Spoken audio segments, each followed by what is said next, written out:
Good morning from Shillong. কালকে রাত্রিরে সারাদিন ঘুরে অনেক টায়ার্ড হয়ে গেছিলাম, তো ডিনার করে ডাইরেক্ট ঘুমিয়ে পড়েছিলাম। তো আজ সকাল সকাল বেরিয়ে পড়েছি। আজকে অনেক বড় প্ল্যান রয়েছে, তোমাদেরকে সব দেখাবো কোথায় কোথায় যাচ্ছি। এখন বাজে 6টা। তো চলো, 6টায় আমাদের গাড়ি অলরেডি এসে গেছে। তো গাড়িতে উঠে তারপরে আবার বলবো কোথায় যায়। সবাই মোটামুটি রেডি হয়ে গেছে, সবাই দাঁড়িয়ে রয়েছে অলরেডি গেটের বাইরেতে, এই হোটেলের গেট। তো চলো, যেতে যেতে অনেক কথা হবে। আবার সেই সকালের পুলিশ বাজার, পুরো শুনশান ফাঁকা। কালকের বেরিয়েছিলাম 7টায়, তাও আজকে আরও 1 ঘন্টা আগে 6টায় বেরিয়ে পড়েছি। তো এখন একটাও লোক নেই পুলিশ বাজারে, শুধু আমরাই। চায়ের দোকান তো সকালবেলা পাওয়াই যায় না পুলিশ বাজারে, তো আমরা হোটেলেতেই চা বানিয়ে খেয়েছি। চলো গাড়িতে উঠে আবার কথা হবে।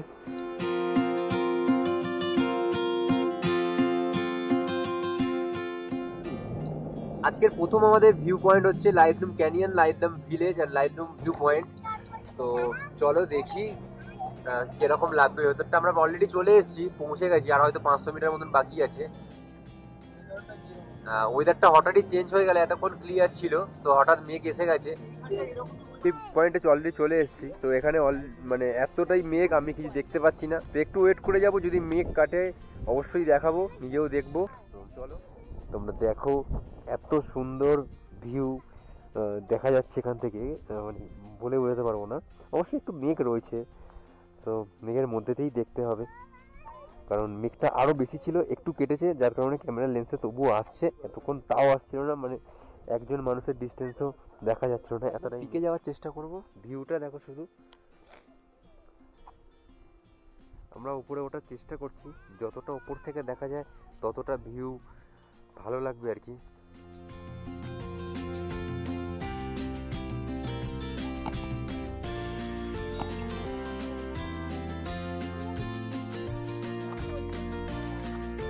আবার মেঘ এসে পুরো ঢেকে দিল আমাদেরকে, দেখো আর কিছু দেখা যাচ্ছে না, সব মেঘ আবার ঢেকে দিল। আর একটু দাঁড়িয়ে যাই, যদি আরো কিছু ভিউ পাওয়া যায় মেঘটা সরলে। চেষ্টা করছি।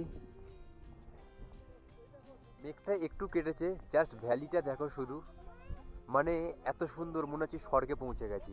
আমাদের নিচে রয়েছে মেঘ আর মাথার উপরে আকাশ, মানে এত সুন্দর লাগছে পরিবেশটা, দারুণ লাগছে।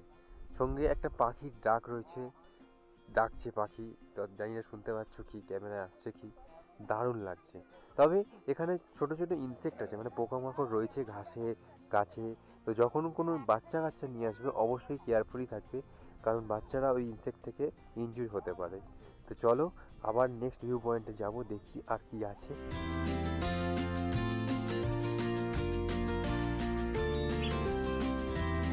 আমরা এসে পৌঁছেছি কাংসুরি ওয়াটারফলসে। তো এতক্ষণ যে জার্নিটা হলো, মারাত্মক টাফ জার্নি ছিল। রাস্তা যেমন জ্যাম ছিল, রাস্তা খারাপ ছিল। তো এটা একটা অফবিট জায়গা, কারণ আমরা আগে যেটা দেখলাম ওটার পরে ডাইরেক্ট এখানে এসতো। এখানে জার্নি হচ্ছে 3 ঘন্টা লেগেছে, প্রায় 100 কিলোমিটার মতো রাস্তা। রাস্তা খুবই খারাপ ছিল এবং প্রচুর জ্যাম, তো যার কারণে এতক্ষণ টাইম লেগেছে, সবাই মোটামুটি টায়ার্ড হয়ে পড়েছে। তো চলো ওয়াটারফলসে যাই। এই ওয়াটারফলসে প্রায় 2 কিলোমিটার মতন সিঁড়ি দিয়ে নিচে নামতে হবে। এই দেখো এরকম সিঁড়ি পাবে, তো এরকম ভাবে আস্তে আস্তে নিচের দিকে নামতে হবে, তারপরে ওয়াটারফলসটা দেখা যাবে। এটা একদম মানে কি বলবো, অফবিট জায়গা। তো যারা আসতে চাও তো আসতে পারবে, অনেকে আসে না এখানে। তো আমি জানতাম বলে আমি এসে, এবং আমাদের যে ড্রাইভার ছিল সে খুবই ভালো, সে মানে একদম সকালবেলায় বলেছিল বেরোতে, যার কারণে আজ 6টার সময় বেরিয়েছিলাম যাতে এই ফলসটা করা যায়। জায়গাটা দেখ দারুণ, ওয়েদারটা এখন ক্লিয়ার আছে, মোটামুটি ভালোই দেখা যাচ্ছে। তো একদম নিচে নামতে হবে, তবেই ওয়াটার ফলসটা খুব ভালো দেখা যাবে। যে স্টেয়ার গুলো রয়েছে, স্টেয়ার বলবো না, একদম গড়ানোর একটা রাস্তা রয়েছে, তো খুব স্লিপারি। অবশ্যই ভালো গ্রিপওয়ালা শু ইউজ করবে যদি তোমরা আসো এখানে, না হলে স্কিড খেয়ে যেতে পারে, প্রচুর স্লিপারি জায়গা। এখন একটু জিপ লাইনিং করার ইচ্ছে হয়েছে, তো এখানে জিপ লাইনিং তো করবো সবাই, আমি আছি, সোনিয়া আছে, দুজনেই করবে। তো সবাই একে একে রেডি হচ্ছে, চলো দেখি কিভাবে কি করে। লাইফে ফার্স্ট টাইম জিপ লাইনিং করছি, চলো। সোনিয়া এক্সাইটেড? হ্যাঁ, ভীষণ এক্সাইটেড, ফার্স্ট টাইম।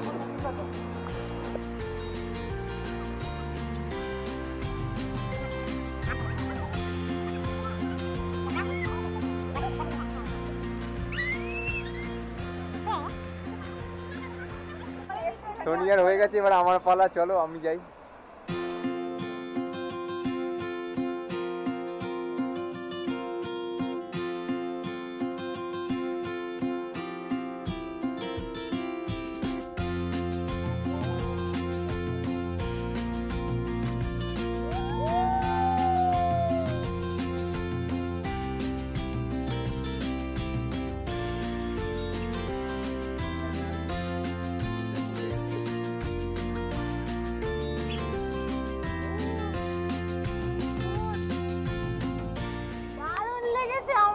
ভীষণ ভালো লেগে, ভীষণ এক্সাইটেড ছিলাম।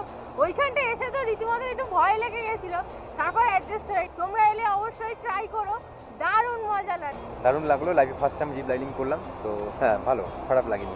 তোমরা যদি চেরাপুঞ্জিতে জিপ লাইনিং মিস করো তো অবশ্যই তোমরা কাংসুরি ওয়াটারফলসে এসে জিপ লাইনিং করতে পারো, কারণ আর কোথাও জিপ লাইনিং নেই। তো যারা জিপ লাইনিং করতে ইচ্ছুক, মেবি যদি, কারণ ওখানে তো মেঘ থাকলে জিপ লাইনিং হয় না, তো তোমরা তো এখানে এসে করতে পারবে। এখানে ওয়েদারটা অনেকটা ভালো, কাংসুরি ওয়াটারফলস। তো আমরা এতক্ষণ ওয়াটারফলসের ওপর থেকে দেখছিলাম, তো চলো এবারে নিচের দিকে যাব, কেমন লাগে দেখাবো। দারুণ ভিউ এটা। তো লাইফে ফার্স্ট টাইম জিপ লাইনিং করলাম, ভালো লাগলো। কমেন্ট করে বলো কেমন লাগলো আমার এই ভিডিও। দারুণ লাগলো। চলো জিপ লাইনিং এর এপার থেকে এবারে ওয়াটারফলসের কাছাকাছি যাওয়া যায়, জাস্ট 1 মিনিট লাগে যেতে, এই জঙ্গলে যেতে হবে। চলো দেখি কেমন লাগে। দারুণ এনজয় করলাম। ওয়েদারটা মেন কথা ভালো হয়ে গেছে, কালকের মতন ওয়েদার নেই, খুব রোদ্দুর উঠেছে। চলো ওয়াটারফলসের কাছে যাই। তোমরা যদি জিপ লাইনিং করতে চাও তো তাহলে পার হেড 300 টাকা করে নিচ্ছে, উইথ এন্ট্রি ফিজ, মানে ইনক্লুডেড এন্ট্রি ফিজ, সরি। সো মানে এমনি তুমি যদি কাংসুরি ওয়াটারফলসে আসতে চাও তো 50 টাকা তোমার এন্ট্রি ফিজ আছে, ঠিক আছে? তো এমনি নর্মালি এখানে আসতে গেলে তোমাকে 300 টাকা দিতে হবে জিপ লাইনিং করে, তাহলে তোমাকে এন্ট্রি ফিটা দিতে হবে না, ইনক্লুডেড। তো সোনিয়া আসছে এখান থেকে, দুর্গম রাস্তা, অবশ্যই ভালো শু ইউজ করবে, গ্রিবালা, তাহলে কোনো অসুবিধা হবে না। দেখো এসে গেছি কাংসুরি ওয়াটারফলসে, এই হচ্ছে ফলস, এই ওপরে একদম ওয়াটারফলসের ওপরে আছে, এইখান থেকে নিচে পড়ছে জলটা। চলো আমরা এটা পার করব। দেখো ওয়াটারফলসের মধ্যিখানে এসে গেছি, কি সুন্দর জলটা, অনেকটাই পরিষ্কার জল, আর যা জলের যে আওয়াজটা শোনো শুধু, কি সুন্দর। দেখো আমার পেছনে শুরু, আর আমার পেছন থেকে ফলস পড়ছে, দারুণ লাগছে। এখানে তোমরা চাইলে স্নান করতে পারো, অনেকে স্নান করছে। দেখো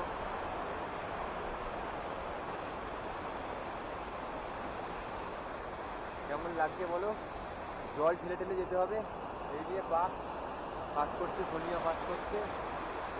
জিপ লাইনিং করে ওপারে ছিলাম, দেখো এইখান দিয়ে পার হয়ে আমরা আপাতত এপারে এসছি। এখন আমাদেরকে এটা দিয়ে যেতে হবে, আবার উঠতে হবে। ফলস দেখা হয়ে গেছে, চলো ওপরে উঠি। 3টে স্টেপ আছে, যারা বয়স্ক মানুষ হয়তো নিচে নামতে পারবে না, তোমরা ফার্স্ট স্টেপ বা সেকেন্ড স্টেপ থেকে দেখতে পারবে, কোনো অসুবিধা হবে না। ভিউটা দেখো, এখানে জলও অনেক পরিষ্কার, কিছুটা দাউকির মতনই। দেখো কাংসুরি ওয়াটারফলসের মেন ভিউ, মানে একদম নিচে নেবে যে ভিউটা ছিল। যেহেতু আমরা জিপ লাইনিং করে এসেছি, তো আমরা ওপর থেকে এসেছিলাম, একদম ওই ওপর থেকে। তো এখন দেখো একদম নিচের স্টেপেতে রয়েছি, দারুণ লাগছে। এই হচ্ছে ফলস, এইখান দিয়ে দেখো কেমন লাগলো কাংসুরি ওয়াটারফলস, অবশ্যই কমেন্ট বক্সে জানাও। আবার এতগুলো সিঁড়ি ভেঙে ওপরে উঠতে হবে, এটাই কষ্টকর ব্যাপার। মানে যেটা দেখবো সেটাই খুব সুন্দর লাগছে। দেখো সিঁড়ি দিয়ে ওপরে উঠছি, সাইড দিয়ে কি সুন্দর ঝর্ণাটা পড়ছে, দেখো ছোট মিনি ঝর্ণা।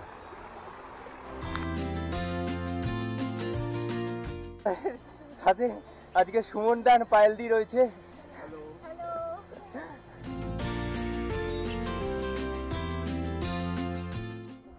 চলো অ্যাট লাস্ট ওপরে উঠলাম, গাড়ি দাঁড়িয়ে আছে ওপরে। আবার নেক্সট ভিউ যাচ্ছি। নেক্সট কোথায় যাচ্ছি তোমরা অলরেডি গেস করে নিয়েছো কোথায় যাচ্ছি। চলো আবার ওখানে গিয়ে দেখাবো।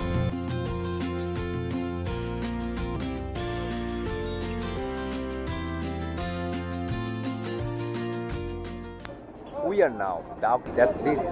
আমরা সবাই এখন ডাউকিতে চলে এসেছি। জাস্ট অসাম ভিউটা দেখো। এখন বাজে হচ্ছে 4টে বাজতে যায়। তো চলো, আমরা পার বোট 800 টাকা করে নিয়েছি, 3 জন যেতে পারবে একটা বোটে। তো আমরা একটা বোট নিয়েছি, টোটাল 4টে বোট নিয়েছি আমাদের মেম্বার অনুযায়ী। চলো দেখাবো তোমাদেরকে সব কিছু। এখন যাচ্ছি বোটেতে, টিকিট কেটে নিয়ে বোটে যেতে হবে, এই রাস্তা দিয়েই যেতে হবে। এই দেখো পাথরগুলো দারুণ। ইয়া বাকি और एक आप वहाँ में बैठिए, आप वीडियो लेंगे। हाँ हाँ हाँ, पहले वीडियो लीजिए, बांग्लादेश बॉर्डर है। हाँ हम घुमा के आएंगे ना इधर फिर। आइए मैं দারুণ উঠে পড়েছি, সামনে সোনিয়া বসে আছে। ভিউটা দেখো, জাস্ট ওই দিকটা হচ্ছে বাংলাদেশ, আমি রয়েছি ইন্ডিয়াতে। সূর্য ডুবি ডুবি মুখী, কারণ 4টে বেজে গেছে অলরেডি।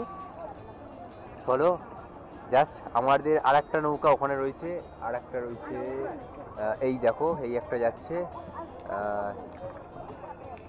সবাই আমরা একসাথে। আমাদের পেছনেই রাজ রয়েছে, এই দেখো রাজও বেরোচ্ছে, দারুণ। তবে জলটা ক্রিস্টাল ক্লিয়ার নেই।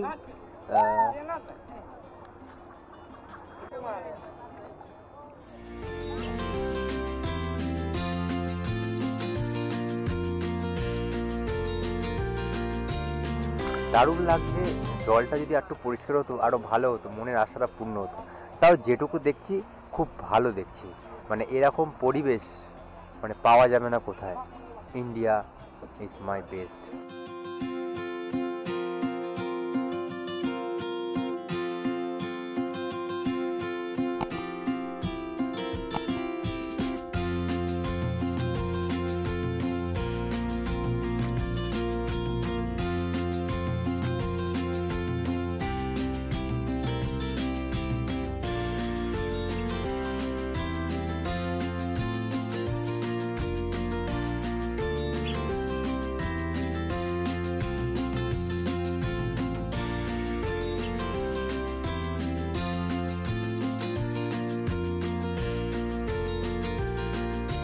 এখানটায় কিছুটা টাইম স্পেন্ড করলাম, 10 মিনিট মতন।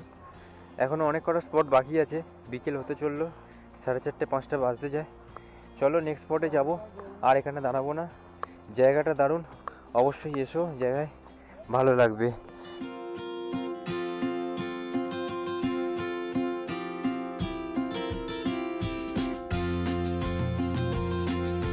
আবার উঠে পড়লাম, দেখো ওই পার দিয়ে নদীটা আসছে, অম্বর রিভার।